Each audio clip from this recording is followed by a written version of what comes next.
Május 5-e az a kézhigiéné világnapja. Itt elsősorban a kézfertőtlenítésre hívjuk fel a figyelmet. Az Egészségügyi Világszervezet 2009-ben indította el a Ments életeket, most kezet című kampányát. Ehhez a kampányhoz Magyarország már a kezdetekkor hozzá csatlakozott, és 2010 óta mindig május 5-én ünnepeljük meg a kézhigiéné világnapját, ami azt jelenti, hogy ilyenkor egy picit hangsúlyosabbá tesszük a kézfertőtlenítést, próbáljuk elérni a lakosságot is, illetve a kórházba jövő látogatókat is, és a dolgozókat is, hogy miért fontos a kézfertőtlenítés elvégzése, hiszen azért azt tudjuk, hogy a fertőzéseknek a megelőzésének az egyik legfontosabb alapja, hogy milyen a kezünk. Ugye a kézmosás során igazából eltávolítjuk a kórokozók nagy részét a kezünkről, de egy folyékony szappannal történt kézmosásnál csak tisztítottuk a kezünket. Igazából a fertőtlenítés az alkoholos kézfertőtlenítővel fog majd történni, ami az egészségügyi keretek között, tehát a betegellátás során ez a legfontosabb,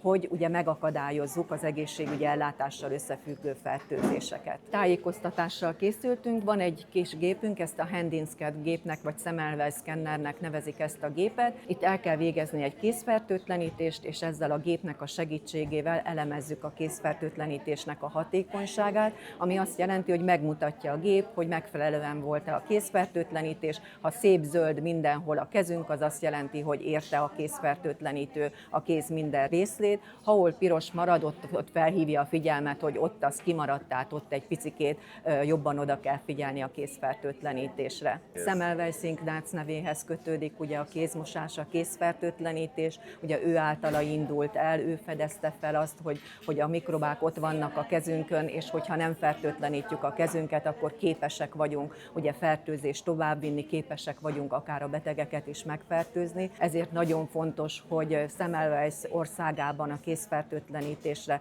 még nagyobb hangsúlyt fektessünk, és tényleg az egészségügyi dolgozók is a betegellátás minden pontján fertőtlenítsék a kezüket. Ugye létezik egy ilyen kifejezés is, hogy a kézhigiéné 5 momentuma, ami segít nekünk abban, hogy mikor is kell a kezünket fertőtleníteni, és ugye ez is úgy kezdődik, hogy mielőtt a beteghez érek, fertőtlenítem a kezem.